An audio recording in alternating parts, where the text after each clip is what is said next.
I pull up on you, then I might swear, ayy. Double off deuce, ayy. That just might work, ayy. When I pull up on you, then I might swear, ayy. Double off deuce, ayy. That just might work, ayy.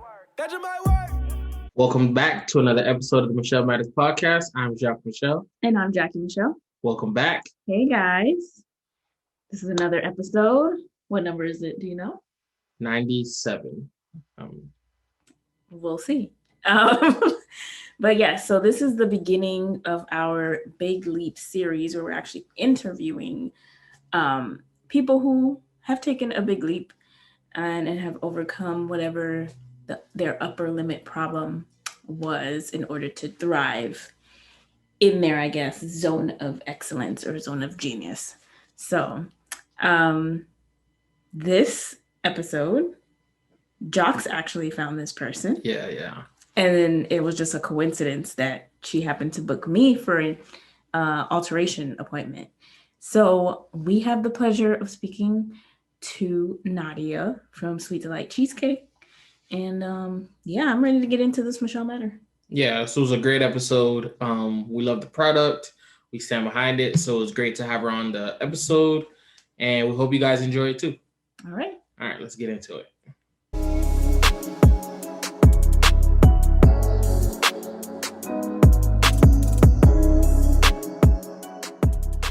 All right, so for this Michel Matter, we have the privilege of interviewing or just talking to the owner of Sweet Delight Cheesecake. Her name is Nadia. Nadia, glad to have you on. Yes. Thanks for having me on. Oh, I mean, it's great. I want to say I first heard about your business like 2 years ago, maybe a year and a half ago. And it was through a recommendation. I was like, all right, let me check it out. And at this point, you were working from home, or I don't want to say that was your home. And it was great. Well, we went during the pandemic. Yeah. Was it? Yeah. Man. It was last year. Yeah. So we definitely checked it out and we had it. And I was like, this was great. Yeah. And Jackie came and she's like, oh, we should have the owner on for the podcast. And I was like, I'm with it. And just, for good measure, we tried it again a couple of days ago. And still as good as it was the first time. Yes. And it just so happened that she actually booked me for alterations. Oh, yeah. And she was, she had a shirt on and I was like, oh, is that your business? And she was like, yeah, it's in North Miami Beach. And I was like, sounds so familiar. And I looked it up and I was like, that's her. That's so crazy. So yes, welcome, Nadia. Tell us a little bit about yourself. And then of course, we'll ask more questions. Let me see. I'm trying to find myself again. Are we all? So I'm trying to tap into who I am again. So about myself, I guess I can honestly say I'm a very, from this whole experience, I've noticed I'm very determined, very controlling, very driven. So it's like this has introduced a side of myself that I've never seen before.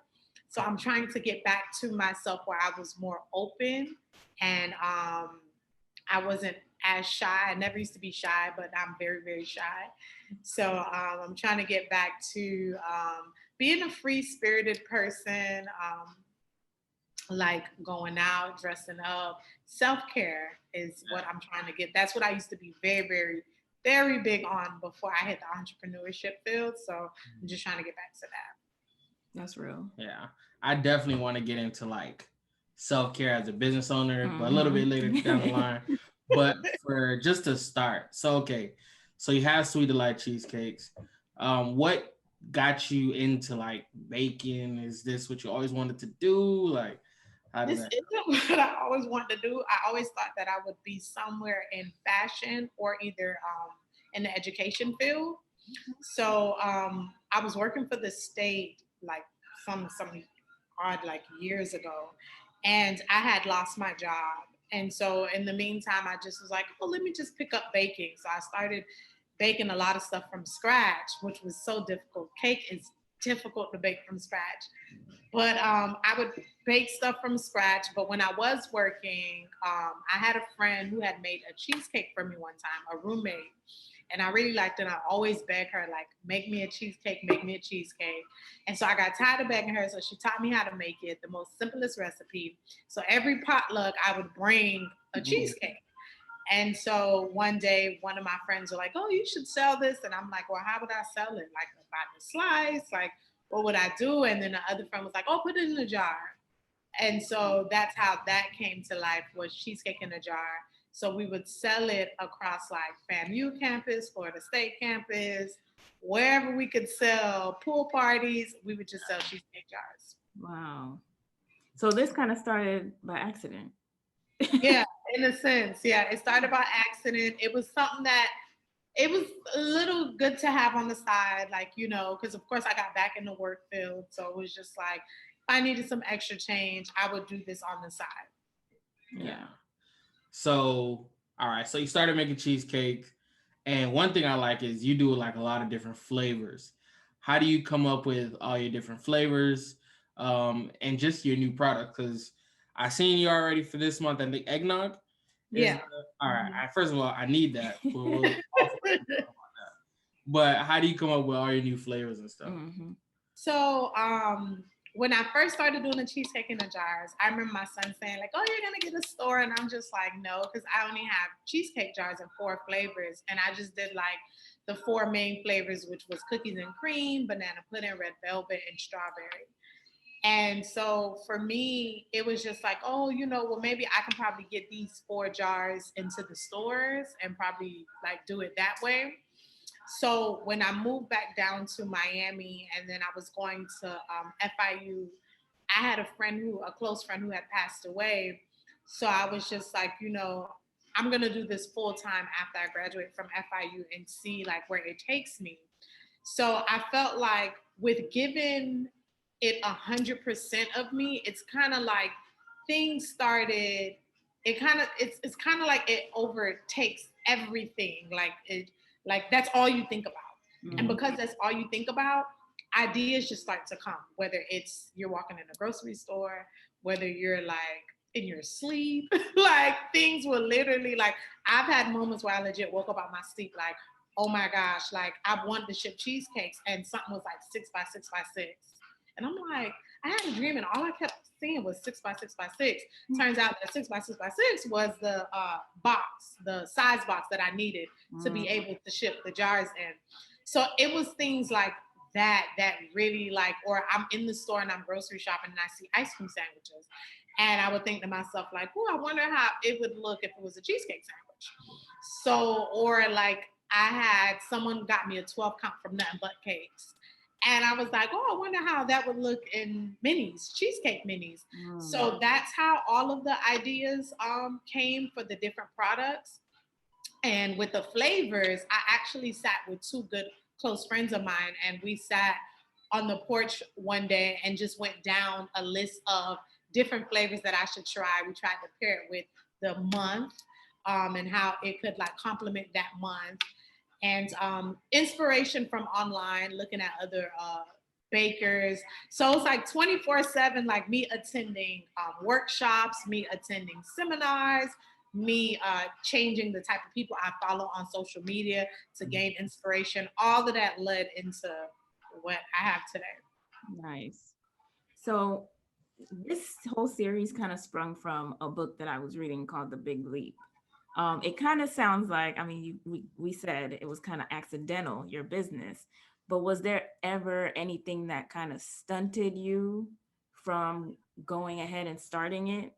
Because I know so you're making cheesecakes in jars, but then it's like, you got to actually get the LLC. You got to start, getting the It was always stop and go because I didn't get the LLC till 2015. And then I didn't open the store till 2020. Okay. So it was one of those things where it was just like, it was literally a hobby. It's kind of like, I didn't really see it like this today. It was just something like, oh, I'm just going to do it. But then like I said, when my friend passed away, that really was like, all right, what are you gonna do? Because I was working for my father at the time, and I was just like, if I can't work for my father, I can't work for anyone. So I was like, well, let me just go ahead and see, you know, me pushing this cheesecake company, how far I could take it. And the more I worked on it, the more I started viewing other baking companies. It was just like, I really have a gym. Like, I was like, I really really have a gold mine. And I just got to figure out like how the world is going to get to know like what I have to offer. Yeah. And you mentioned your dad. We're not going to talk about your dad, but your dad is an entrepreneur here in South Florida. And so do you feel like, I mean, you saw him, you know, kind of working for himself, so it was kind of inevitable that you would probably do that too? I would have never seen me having my own company. I did see me running my father's company. I did see that. When I was I had different stages in my life where I was just like, I'm gonna run my father's company, or I would call him like, hey, I think I should like, you know, run your company. And you know, maybe it was like it was in 2016 when I finally was working for my father. And it was okay. It just wasn't me at that time. It's a whole nother field. Yeah. Would I go back and try to run it? Of course. But at that time, it just wasn't me. It just wasn't for me. So, but a lot of the things I've watched growing up, him being an entrepreneur, I most definitely took in, and it helped. Because my father, we're talking about a man who was like in entrepreneurship before entrepreneurship was like even a thing. Right. So it was like to see marketing from the lens of his eyes, so where it was old school marketing. It was going to radio stations, being in newspapers, putting flyers on cars, because that's what we did, me and all my siblings. My dad would wake us up Sunday mornings, and he would drop us off at the different churches, and we would just be putting flyers on everybody's windshield. And then we'd go back to the studio, and when church was out, studio packed. So that was like the most like organic marketing that I've witnessed. Unfortunately, I haven't been able to apply it myself. I don't have a lot of kids, so I can't drop them off in parking lots and be like, here. But I think with his old school marketing and with my new school marketing, I think if both of us, you know, came together, it definitely be a force to be reckoned with. Yeah. So one of the big things, at least from the outside, was, like I said, when I first got your cheesecake, you were working out of your home. Now if you're watching on YouTube, you can see this is your on location at your shop. What was it like moving from the home business to the brick and mortar? Home is cheaper, of course, because like you don't get all the additional expenses that come with it, as far as for like the IRS and the state sales taxes. So moving from home base to a brick and mortar, it does take the joy out of baking, because in the brick and mortar, it comes with so much responsibility. And so you become so frustrated because your love was for baking, but now you're forced to deal with everything else. Like if the cash register isn't working, the internet is slow, or customers, reviews and employees, and making schedules, and having like the supply and demand grows. So it's just like you become an accountant, you become a manager, you become a store owner, you become like everything you could possibly think of, and you're wearing so many different hats, and so it becomes exhausting. And then it's just like, why did I even get into this? And so you lose yourself. So but of course it's illegal to operate from your home. So it's you can't go that route. So for me, it was one of those things where we were kind of forced into a storefront, because I started off in a kitchen, and I was in a shared commercial kitchen space, and I would drive way to Sunrise And I would be there from like 11 in the morning to like 2 in the morning. Wow. Sometimes only make one sale. And of course, I couldn't keep up with kitchen rent. So I ended up going back home. And I took the Uber Eats tablet with me and figured, I was like, let me just pop it open at the house and see how it would go from there. And it did well. It did really, really good. So good that Uber Eats would call like, hey, I heard you're, serving out of your house. And we'd be like, no, we not. No, we not. So we actually had to hurry up and find a storefront in which we found this, which was recommended by Fat Boy Wings and Things. And, the rent was super low. So we came in here and the whole family literally got together, painted everything, put everything together, like reconstructed chairs. Like we literally put blood, sweat, and tears into this shop. And then I'm gonna say it took us probably like 3 weeks to get the shop together, and then we opened up the doors. That's awesome. See, because one of my questions was gonna be, how did you go ahead and find that location, that store? So it's good to have, I guess, people in the same similar industries as you, because there's a lot of people in that plaza that it's like kind of up and coming restaurants and very popular. Yeah, and what I would recommend though, because like I said, I attended a lot of seminars where local restaurant owners, local bakeries, they would talk. And I do remember them saying, like, when you open up a storefront, to always make sure, try to get one that comes already prepared so that we don't have to go and build stuff and have to get permits. That is very important, because the way we did it was, we had the commercial kitchen, so we would bake everything over there and just bring it over here. So we just supply, like customers come in. So that was pretty easy for us because we didn't have to worry about building out a kitchen, building out an oven. However, it was pretty challenging because if you sell out, you have to jump in your car and drive away to Sunrise to bake some more. Yeah. So that was pretty much of a challenge, but we ended up getting a countertop oven in here to keep us from not doing that driving from back and forth. And I felt like, during the pandemic, that was the perfect time to find other locations, but we didn't know any better because a lot of restaurants shut down. So we could have easily just moved in and had a fully equipped kitchen and just repainted. So, and then the location, people complain a little like, oh, it's hard to find, but it was just like, hey, at that moment, we just squeezed in where we could to keep the business from shutting down completely. Right. Yeah. So what was, like, for any small business owner, what was something that came up that you found out was way more expensive once you started running a business? Payroll. Nah, that's real. Payroll, I would say, in which this was the first piece of advice that Fat Boy did give me. But of course, sometimes, you want to just see it for yourself or do it yourself first. But he did tell me, like, don't be in a rush to hire employees. Don't be in a rush, because that's a very, very big expense. And when I first started, I did start off with one employee. And then as business kept going, I hired more.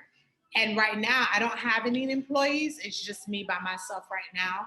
And although it gets a bit tiring because, like, I'm working like 7 days, and sometimes, like, my son will come, he'll help me out. Sometimes my fiance help me out. But what I wish I would have done in the beginning when we first opened up the store was me and my fiance worked full time and we rotated the store. Because if I would have did it that way better, we definitely would have saved a lot of money. But instead, I was like, oh, I can't afford to pay you, so you can go back into the chef life. And so he did that. And then I had the 2 employees, but it's like paying 2 people to do something that they can't even do half of the things that you and your fiance can do. Right. When you're paying them to, you 2 could have been paying yourselves. Yeah. And, the store would have been at 100%. So, it was looking at different companies, bigger companies, and trying to do what they do. And it's just like, no, I'm really like a small company. Yeah. And it's okay to let everyone know, like, it's just, you're a baker with a store. So today you're tired, you don't want to open today. That's fine. So it's just one of those things. So payroll is a very big expense. Very, very big. Yeah. Because I that was going to be where I was going to go next with, how is that managing with employees? But seeing as you are the employee, how is that like managing your self-care, like taking time for yourself? Like you said, some days just we're not open today, but like what are some other things you do? So when I had employees, I had a little hiccup where I had to let the 2 employees because I think in total we've employed over like 6 people. And we had 2 of them left, 1 moved, and the other one had got like a job in her career field, perfect employees. And I had 2 recently that were just like, I had to let go. And when I did let go, it honestly felt like a breath of fresh air, as weird as it may sound, because it was just like, although I knew I had more responsibility, but it was just like, when you're managing people, you really have to be very, very careful with everything that you say and do. So that was stress in itself, having to do payroll, having to do hours. You have to micromanage. Hey, make sure you clock out for lunch. Make sure you're doing this, or hey, did you do this? Or I can put up as many lists as I want in the store and they still won't follow. So I never realized how much of a toll that took on me as a business owner with having to micromanage. And I tried to create the environment where, you don't come into work like, another day, where I'm on top of you. Like, you can't have your phone out. You can't do this. It was just like, no, just get your job done. Like literally some of the girls who used to work here would be in the prep room watching movies while they were prepping. And that didn't bother me as long as the prep work was done and it was done right.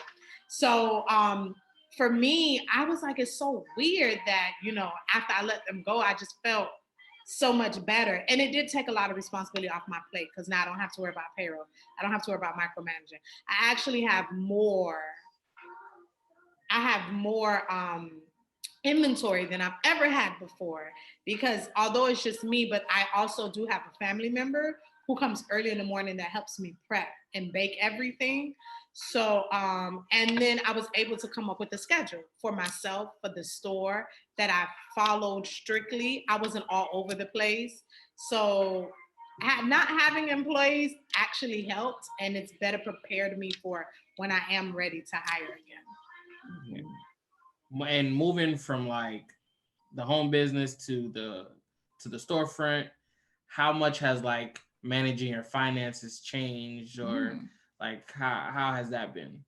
All right. So with my finances, I actually found it made me more aware of my spending because of course you have to actually use finance like accounting system. So I chose QuickBooks. Okay. So and then every month I had to actually sit down and categorize every transaction. So it made me aware, like, okay, I spend a lot of money on this and a lot of money on that. And so that was pretty cool to see. And also seeing the amount of revenue that comes in and seeing where you spend it at, or could you use another company to decrease the amount of money that you're spending. So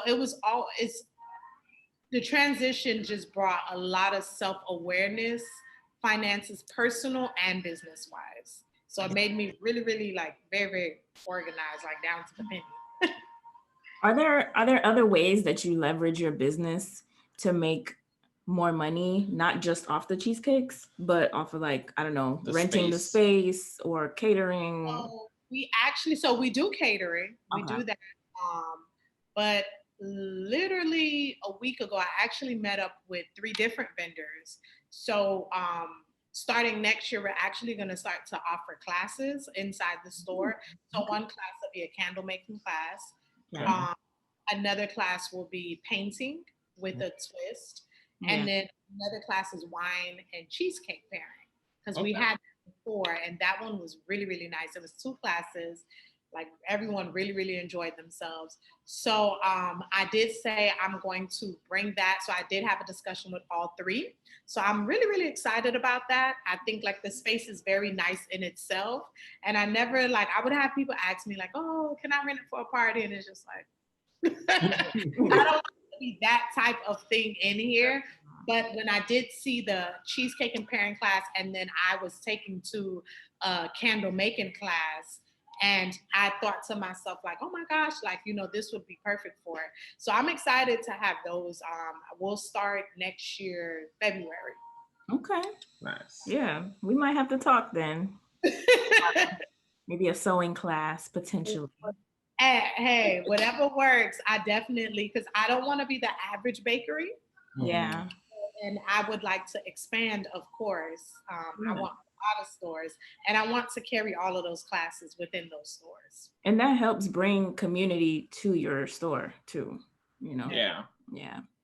Yeah. So one of the things, like, you opened the storefront during COVID, like early in COVID. Did that have like a big effect? Because opening during that time kind of seemed like it could have been a risk, but how did it end up working? It was like, so I had went full time. I graduated December 2018, 2019. That whole year, of course, was a struggle. It was my first year in entrepreneurship. And I did a lot of the back end work. So 2020, I had decided in February, like, okay, I'm gonna go full time, where this is like I have set hours. And then so business was picking up, it was doing pretty good. When the pandemic hit, business kind of like tripled. Like we didn't experience, we were very fortunate not to experience what a lot of companies experience, where they had to shut down. We were like busy times 3. Wow. And when I reflected on that moment, and I'm like, well, what was so different that, we didn't fail? And it was because we were available on every platform, like Uber Eats, Postmates, DoorDash. You could place an order online for pickup. It wasn't like, because a lot of businesses suffered because you couldn't go online and place an order.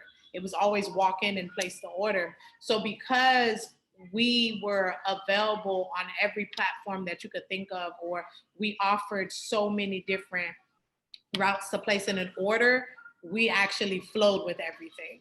Yeah. Oh, that's really good. Yeah. I feel like you guys were ready. Exactly. Yeah. Because we even had the app, like I had an app built, so it was just like download the app, and then that's how I did the first time. I think I downloaded the app. Okay. What other things do you think, or did you have to do to prepare to open the shop? So I know, like, like how to make this cheesecake. This is the ingredients. This is, so you're not the only one prepping. They know what to do, or this is how we clean. Like, what manuals, I guess, did you have to? I'm still actually working on putting the manual together, because I legit have over 52 items on my menu. When you break down, like I have 9 products, but 9 products each come with 10 different flavors. So I have more than 52 items. So it's just like to break it all down into a book, basically. I still haven't gotten around to that. So for the most part, when I have a recipe book where, of course, the recipes are written down. And so we would just kind of like double or triple the recipes to make it big bulk. Mm-hmm. So the first important thing was figuring out the shelf life of all the items. So once we figured out the shelf life, then we knew, like, okay, well, we don't have to legit be baking every day or prepping every day. We can make a bulk amount and know that we can store it in the freezer and pull it out for baking. So it was one of those things where it's just like, you don't give no one your recipe. Right. You don't do that. But you do put it in a form of, okay, well, this is all the ingredients, and then just mix it together. Yeah. So it's just like, you'll get a cup of extract, but you don't know how much extract is in that cup. Mm-hmm. Or you'll get 16 eggs, but you don't know how many ounces of cream cheese. So it's just like, everything is prepared for you to just go ahead and mix. Yeah. And how did you know that you had perfected your recipe? Like when you were in the house doing this? Consistency. When people are constantly like, it just never changes. Like it never changes. Like if there is a complaint, like that's where your loyal customers come in. Is when they be like, oh, did you switch something? And this is like, you go back to it. So that kind of, and then simplifying your recipe, right? Because the more difficult you make it, the more hard it is to keep it consistent. So it was just like, it was finding a recipe that was the most simplest recipe ever, and then just sticking to that. Like, some people can include 6 things in their cheesecakes. Me, 3, and I'm done. So it's just like, you can't mess up with that 3. Yeah, Yeah. that's good. Okay. All right. So this is like vague, but so what are, I want one like short-term goal, like I guess in the next year or so, one long-term goal, and then one like big, like if the biggest you could dream for your company, what would you like to see it? That you don't mind sharing. Yes. Also. Right. Short-term goal would be, of course, to get the store back to the place that it was before, because we started off very strong and busy. However, this year we ended up being very, very, very slow. So I definitely, short-term goal is to get the company back up and running and get it at a space where the doors are always opening. Long-term goal is, I would say for the company, I guess it would just, long-term goal is to have the events, always have the events, the candle making line, because we offer candles, but we haven't been able to start selling them yet. People did find a private label company that created like some amazing smelling candles, and people come in here all the time like, I need to buy this candle. So that's definitely a goal that we want to hit, to where we have, like, the candles and the classes that we get to offer once a month, every month. The overall big goal is, of course, to have a lot of stores across like the US, offer coffee, like kind of put it in a, like kind of like a Starbucks in a sense. Yeah. So, offer coffee, make it a meeting spot, like I said, offer those classes every month. So yeah, that's the goal, is to really, really like open up in so many different cities. And then also to have like the cheesecake sandwiches in stores, gas stations, also have the jars in stores and in gas stations. So that's like the real overall big goal. And then most importantly, That's good. I totally forgot. Oh, forgive me. Aside from that, I would say that's the long-term goal, everything that I mentioned. But the really, really big goal is that why I started this was because of my friend Precious, who had passed away. And so I put her name on here. So that's where a precious tree in every bite comes from. She had passed away, and she had a lot of health complications. And my goal after moving in Miami, and being more in tune with myself, and with, conversations are different with a lot of my girlfriends, and realizing like we as women struggle a lot with the health field. And so I came up with a nonprofit called Precious Women of Tomorrow. And it's to educate and help women financially with, appointments, finding good doctors. Because I myself had issues where you go to one doctor and they tell you one thing, and then you go to another doctor and they tell you another thing, and then it's hard to find an honest doctor, because they're all basing it off of insurance sometimes, and it's just like, this is my life. Yeah. So it's just like the first step is educating yourself and finding out what's wrong with you, so you can actually tell the doctor like, hey, this is what it is, and this is what you need to focus on.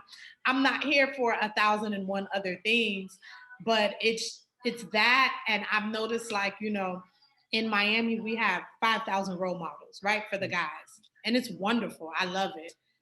But I haven't seen anything for the girls. And I would like to do Precious Women of Tomorrow and implement them in Miami-Dade County schools.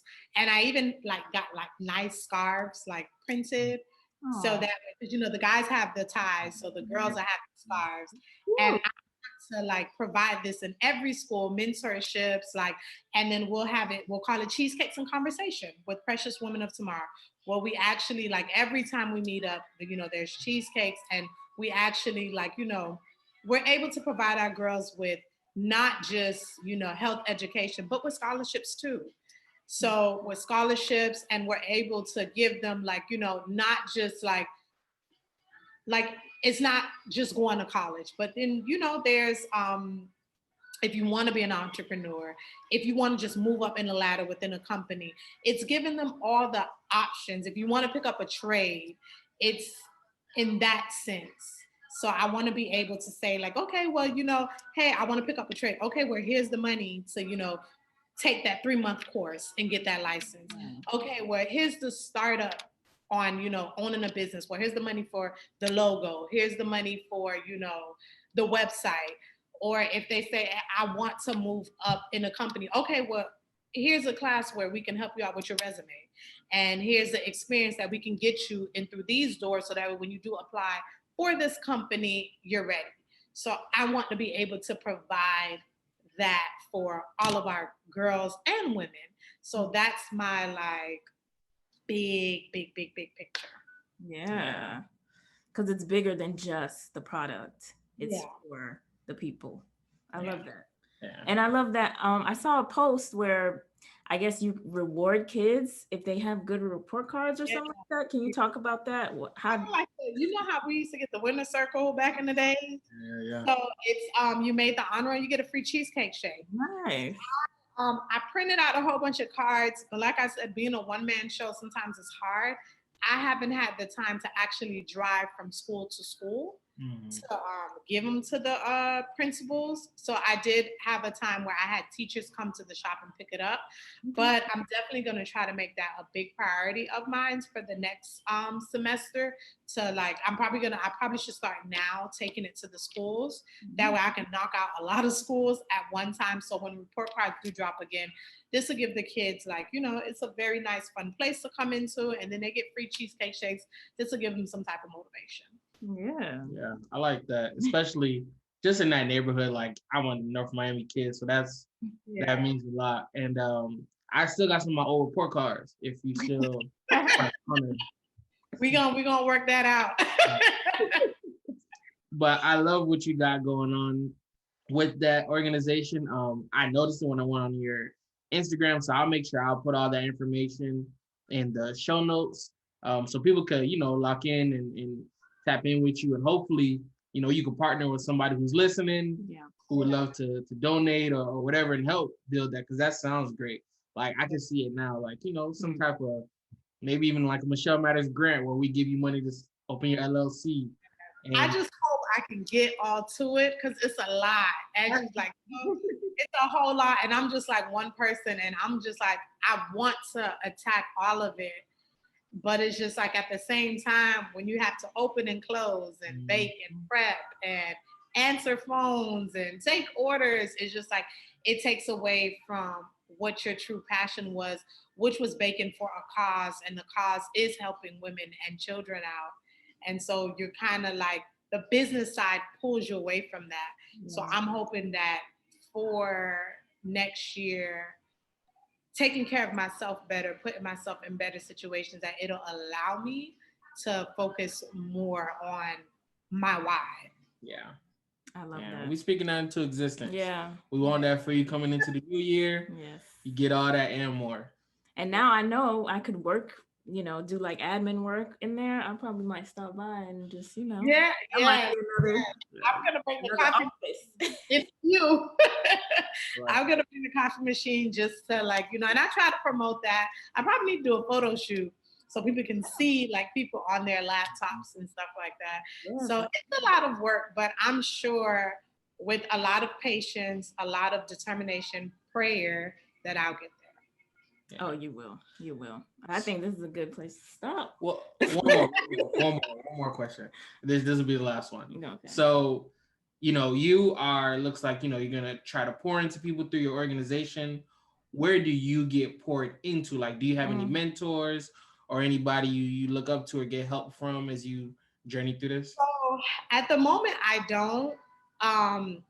What I would often use is, like I said, I would attend seminars and see people speak, and kind of like, and I like hearing people speak from local businesses, so it gives me pretty much insight. But I don't have a mentor right now. Of course I would love one, but it's kind of hard to find one, to like, you know, where to start, where to go. So I kind of look as my mentors as my customers, honestly, because they come in here with a lot of great suggestions, a lot of great ideas, and they always give me the raw, honest truth. So I kind of look to them. And of course, there's my father, but, you know, we kind of like teach each other in a sense. Yeah. So but he gives me a lot of like good advice, a lot of gems. And one of his gems was in the beginning was like, you know, just be disciplined. And at first I was just like, okay. But as time went by, it's just like, you got to be really, really disciplined. As bad as you want to sleep in bed today. Yeah. Sometimes. Yep. Sometimes. So, I had to take that one with a grain of salt. Yeah. So where can people find you on Instagram, your website, the address? So everything is sweetdelightcheesecakes.com. The Instagram is Sweet Delight Cheesecakes. We're located in North Miami Beach near 163rd Mall. So it's 1550 Northeast 165th Street. We are kind of like in the cut. So you can like, if you see the Walmart, you pass by the Walmart, you probably will pass us. So you got to like kind of like pay attention. It's like right across from a beautiful soccer field. Yeah. All right. This was awesome. Thank you so much for joining us. And I'll probably be there today, honestly. Yeah. But yeah. You could throw a little in the back if you want. All right, guys. Then thank you. No problem. Today's podcast is brought to you by Audible. I have personally enjoyed audiobooks as I go about my day-to-day activities, and Audible has over 180,000 titles to choose from. You can listen on all your devices. To download your free audiobook today, go to audibletrial.com/Michel Matters. Again, that's audibletrial.com/Michel Matters for your free audiobook. All right. So for this episode's business spotlight, I mean, we're just gonna keep it going. It's gonna be Sweet Delight Cheesecakes. Yes. You heard the story. You kind of got a little piece of the vision behind it. Now it's time for you guys to go try the product. We've tried it. It is great. Yes. I actually plan on having some later today. So yeah. So I don't remember the first flavor that we've tried because you ordered it. So it was just like a complete surprise and you just brought it for us. But most recently, I had the cookies and cream jar. And I had the strawberry jar. Yeah. Nah, there was A1. Chef's kiss. Yeah, there was A1. So yeah, I would want to try other stuff that they have. Even like outside of the jars. Yeah. But the jar is just nice because it comes in the container. You can store it if you don't eat it all. It's a nice portion, you know. So the jars are my favorite. Yeah, I know they have the cheesecake stuffed cookies. That was one of the things we got the first time. That's what it was. And we had the cheesecake sandwich the first time as well. Okay. So I think I'm more of like, I like the cheesecake. I don't want the dough. Okay. Stuff. Yeah. But it's so good. Check them out. Check her out. Yes. I said check them out. Check her out and go visit. You could work from there. You might see me there. I don't know. But yeah. Yeah. Enjoy. They're in North Miami Beach, local. So definitely go check them out. You can order through all the different platforms like Uber Eats, DoorDash, all that. Yeah. And you can also get her app and order from the app too and pick up. Yes. So I'm excited. I feel like we have been able to see like the new wave of Miami starting to form and be a part of it. So I mean, you guys too can be a part of it. Like enjoy, you know, what Miami is switching into and just the new stuff popping up. So yeah. If you go, let her know we sent you Michel Matters Podcast. You're not gonna get a discount, but go support. And I think that's it. Another episode in the books. Bye. Pull up on you, then I might swear, ayy. Double off deuce, ayy. That just might work, ayy. When I pull up on you, then I might swear, ayy. Double off deuce, ayy. That just might work, ayy. that you might work.